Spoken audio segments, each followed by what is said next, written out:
Hi, it's Steve from PartSelect. Today we're going to show you how to change the drum bearing retainer O-ring on your dryer, and it's a really easy job. All we're going to need is a number 2 Phillips and a number 2 square head screwdriver, a small flat blade screwdriver, and a pair of needle nose pliers. Let me show you how we do it. Now before we begin this repair, since we will be working around some electrical circuits, we will need to disconnect power to the dryer. So if it has a cord on it, simply unplug it from the receptacle. And if it's a hardwired dryer, we'll need to locate the breaker or fuse panel and disconnect the power there. Now on this front load model, we are going to need to remove the back cover from the control panel first. It's held in place with 3 Phillips screws. We'll just set that aside. Next, we'll remove 2 longer screws that hold the top panel in place, and you can use your number 2 square head screwdriver for those. And we'll set those aside. And we can lift up on the front of that top panel, just pull it forward and lift it off. Next, we're going to remove 2 screws that secure the console to the cabinet. And again, the number 2 square head screwdriver will work for those. So we're just going to lift up on that whole assembly and we'll just roll it right over and lay it on top of that crossbar. Next, we'll disconnect the 2 wire harnesses to the door switch and light circuits. Just lift up on the locking tab and pull the harness away. Next, we're going to remove 2 screws on the top of the front panel, and we're going to loosen 2 of them on the bottom. And we'll use the number 2 square head. Loosen the bottom ones at least 2 or 3 full turns, and completely remove the top ones. And support that front panel while you remove the last screw. And then just lift up on the front lip of that drum to support the weight of it, and then tilt the front panel forward. And then lift it off of the screws on the bottom. There's 2 slotted areas on the outside edges of that front panel that will slide down over those 2 screws. Now with the front panel removed, we now are ready to disconnect the belt from the drum so that we can pull the drum out to gain access. Now it's a bit of a tight fit here, so we're going to have to slide one hand in through the opening on the left hand side of the drum at the bottom. You can lift up on the drum, be pushing against the tension of the belt, but once you put your hand in there, you'll feel the idler on that side and the belt that rolls over the top of it and down underneath onto the motor pulley. So we're going to grasp that shaft that the idler pulley is on, and we're going to push it towards the center of the dryer to release the tension on the belt, and at the same time we're going to try to roll that belt off towards us to the front of the dryer so that it clears that shaft, and then we can reach down and roll it off the motor pulley until it's free. Now next, we're going to support the weight of the drum with the belt, just reaching in from the top. So we're just going to grasp that belt, pick up on the drum a bit, and then pull it forward. It's a tight fit coming through the cabinet, so we'll have to rock it side by side. You may even have to force the cabinet open a little bit just to get it through. At this point, we can roll the belt right off the back of the drum, then pull the drum completely out through the front. And that'll give us access to the rear bearing sleeve and the O-ring. Now to remove the old O-ring, if it's still in place, we'll just take a flat blade screwdriver and try to get in under the edge of that without damaging the shaft. Enough to roll it up over the edge.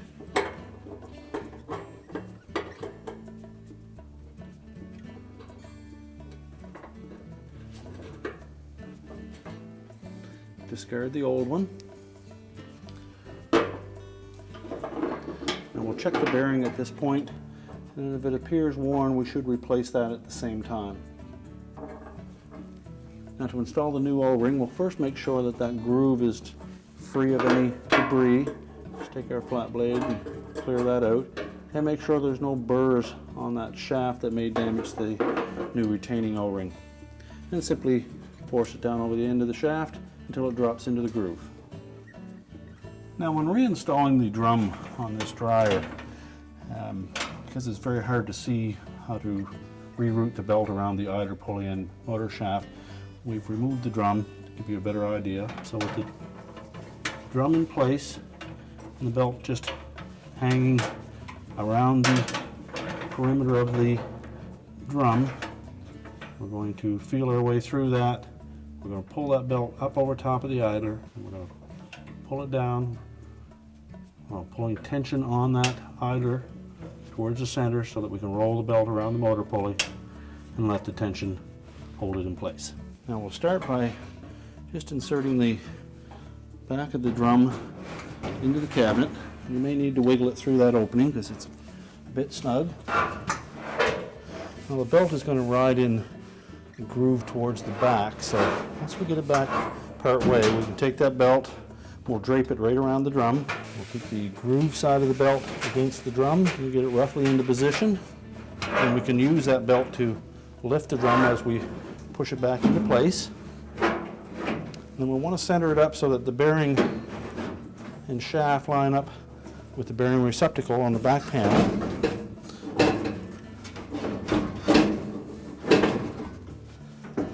So make sure the front lip is inside the cabinet first.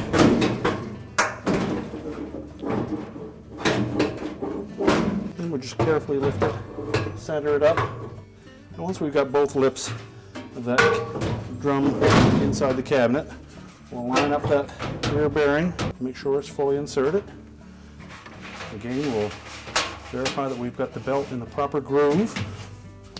And then we're going to reach in on this left side while holding up on the drum, just to give yourself enough room to get your arm in there. And once we feel that belt, we'll pull it forward of the idler, form a loop in it, and roll it over top of the idler. And then we're going to force that loop down onto the motor pulley. So we may need to lift up on that drum, and then we'll also have to push over on that idler arm against the tension of the spring, and that'll give us the extra length in the belt that we need to roll it onto the motor pulley. Now if you find that difficult, you can roll it onto the motor pulley first and then pull it up around and over top of the idler pulley, but you will again need to put tension on that idler pulley, pushing it towards the center of the dryer, making sure that the belt that runs down on the left-hand side is already to the left of the idler. It's the portion of the belt that comes underneath the drum that we need to roll around the front of the idler and up into place. Now if you have difficulty doing that with just one hand, you can slide another hand in through under the center, reach over, and then you can hold that idler with one hand and use your other one to roll the belt up onto the pulley just by feel. We want to make sure that we have the groove side of the belt against the motor pulley and against the drum. The flat side of the belt will be across the top of the idler pulley. Carefully pull both your hands back out, and then we're going to verify that we've got that belt still in the proper position. And you can rotate it gently to line that belt up. You should see the lower wheel turning as you rotate the drum.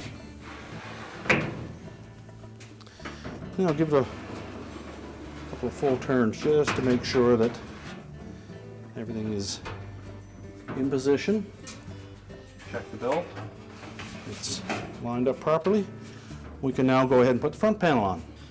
Now to reinstall the front panel, we're going to sit the front panel in position, lining up those two slots with the screws on the bottom, and tilt it into place, and then we'll lift up on that drum to allow it to go in fully. Then we'll line up the slots on the side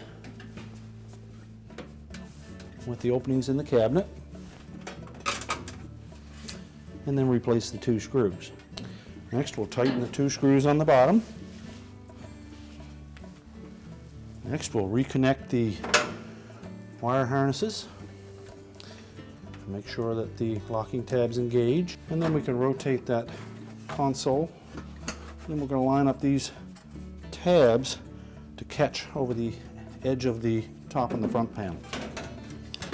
So viewing that from the back, we'll make sure that they slide down and engage those. And then we can reinstall the 2 screws to hold it in place. Next, we'll reinstall the top panel. We want to make sure that the 2 slotted openings at the back of that top panel engage 2 tabs right at the rear of the cabinet. So just line those up, push them back into place, and make sure they're engaged and that they won't lift up. And then we can install the 2 screws on the front. Next, we'll install that cover on the back of the control panel. Now we're ready to reconnect the power, and our repair is complete. I told you it was an easy job. Thanks for watching, and good luck with your repair.